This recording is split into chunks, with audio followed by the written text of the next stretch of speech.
उस समय पर भगवान शिव भोगड़दानी उस समय पर वहां नहीं थे। माँ जगत जननी बैठी हुई थी। एक बूढ़ा ब्राह्मण साधारण सी जिंदगी जीने वाला, बिल्कुल सहजता का जीवन जीने वाला, अपने काम में चलते चलते चलते चलते जा रहा। रोज उसका नियम था भगवान की भक्ति करना, स्मरण करना, जप करना, पाठ करना। शाम का समय था, देख नहीं पाया, ध्यान गया नहीं और मालूम पड़े कि उसके चरण एक खड्डे में गिर गए और खड्डे में पड़ने से उसका पांव टूट गया, शरीर में चोट लग गई। उसके घर के लोगों ने उसको घर में ले जाकर सुला दिया। बहुत दिन तक वो घर में ही पड़ा रहा। घर में जगत जननी जगदम्बा अम्बा माँ पार्वती जी ने देखा, कब से पड़ा हुआ है ये, कितने दिन से पड़ा हुआ है, शिव जी को इसका ध्यान नहीं है क्या? कई लोग कहते हैं कि भगवान सुनता नहीं है क्या? कई लोग कहते हैं भगवान क्या देखता नहीं है क्या? हम इतना भजन करते हैं और हमारे एक रिश्तेदार हैं, वो हमको तकलीफ देते रहते हैं और इतना फूल रहा फल रहा, हमारे पड़ोसी इतने फल रहे फूल रहे जो भगवान के मंदिर तक नहीं जाते और लोगों को परेशान करके रखा है। उसके बाद भी उसके यहाँ भगवान इतना दिए जा रहा है। क्या भगवान नहीं है क्या? क्या भगवान की आंखें नहीं है क्या? लोग कहते हैं। हम इतना तपस्या करें, भजन करें, कीर्तन करें और दुख भी हमें ही आ रहा है। और वो इतना कष्ट देने के बाद दुनिया के लोगों को चूसे जा रहा है, धन लिए जा रहा है, लिए जा रहा है, लिए जा रहा है, लोगों को कष्ट दिए जा रहा है और उसके बाद भी फल फूल रहा है। क्या भगवान नहीं है क्या? है तो फिर जो इतना दुनिया को कष्ट दे रहा है वो इतना फल फूल क्यों रहा है? उसका कारण आज का नहीं है, पूर्व का है। कोई पिछले जन्म का उसने अच्छा कर्म करा होगा तो आज उसको भगवान ने इतना गाड़ी बंगला सत्ता भोग रहा। और आज आने के बाद अगर वो बेकार कर्म कर रहा है तो एक जन्म नहीं, ना जाने कितने जन्म भोगेगा। और तू आज अच्छा कर रहा है, दुख मत मना। तूने पूर्व में कोई गलत कर्म करा होगा तो आज तेरे पास में ना थोड़ा धन कम है, वैभव कम है, सत्ता कम है, पर तेरे पास भजन तो ज्यादा है ना।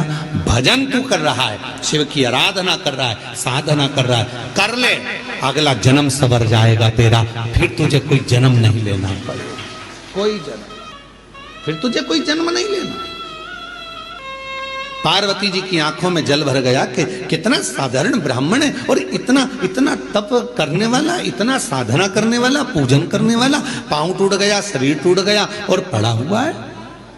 शिव जी का ध्यान नहीं है क्या? थोड़ी देर बाद भगवान शंकर आ गए, पार्वती जी उनसे रूठ कर बैठ गए। क्यों? क्योंकि भक्तों की दशा नहीं देखी गई, भक्तों की दशा नहीं देखी गई, माता से रूठ कर बैठ गए। शिव जी ने पार्वती जी से कहा, क्या बात है जगत जननी, तुम आज रूठी हुई सी दिखती हो। प्रभु आप इतने बड़े दयालु है, भगवान ने आपको 3-3 नेत्र दिए हैं, उसके बाद एक ब्राह्मण भक्त की दशा नहीं देखी जा रही तुमसे? जो रोज मंदिर जाता था, रोज भजन करता था, उसके पांव में चोट लग गई, कमर टूट गई, पांव टूट गया, वो पड़ा हुआ है पलंग पर, उसकी दशा नहीं देखी जा रही तुमसे? उसके पांव सही नहीं कर सकते, उसकी कमर सही नहीं कर सकते?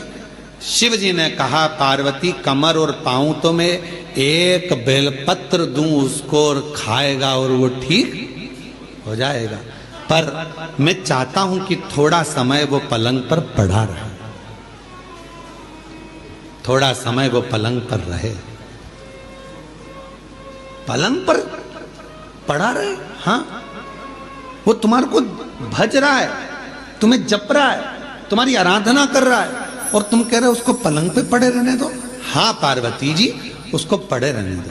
पार्वती जी नहीं मानी और पार्वती जी ने जाकर एक बूढ़ी का रूप रखकर उसको, पार्वती जी ने थोड़ा सा जल पिलाकर उसको पूरा स्वस्थ कर दिया। जैसे ही वो स्वस्थ हुआ, 4 दिन निकले, वो 4 दिन बाद निकल कर जा रहा था, वन से एक सिंह आ गया और शेर आकर उसको खा गया और उसका जीवन समाप्त हो गया।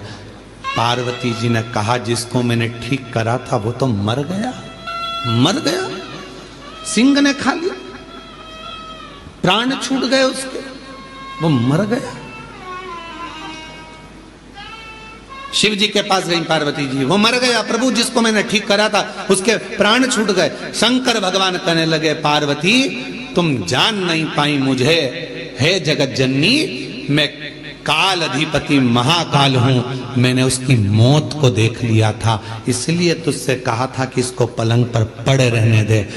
ये पड़ा रहता, इसकी मौत टल जाती और ये ठीक होकर फिर अपने काम में लग जाता, पर तूने चलने नहीं। आप में से कई लोग हैं ऐसे जो भगवान को दोष देते हैं।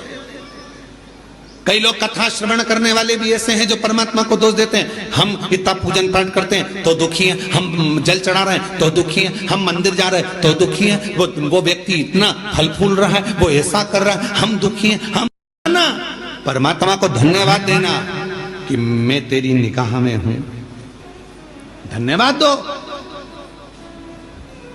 थोड़ा सा कष्ट आ गया तो रोना नहीं, भगवान को धन्यवाद देना कि कोई बड़ा दुख आने वाला था, थोड़े से दुख पर निकाल दिया। हाथ में लग गई, पांव में लग गई, घर में पड़े हो ना, तो परमात्मा चाहता है कि तेरे साथ कोई घटना घटने वाली थी, तो निपटने वाला था, इसलिए हाथ पैर तोड़कर तुझे घर के अंदर पटक दिया कि तेरी जिंदगी बच जाए, तुझे कहीं जाना ना पड़ जाए। छोटी सी निकाल दिया, छोटी सी।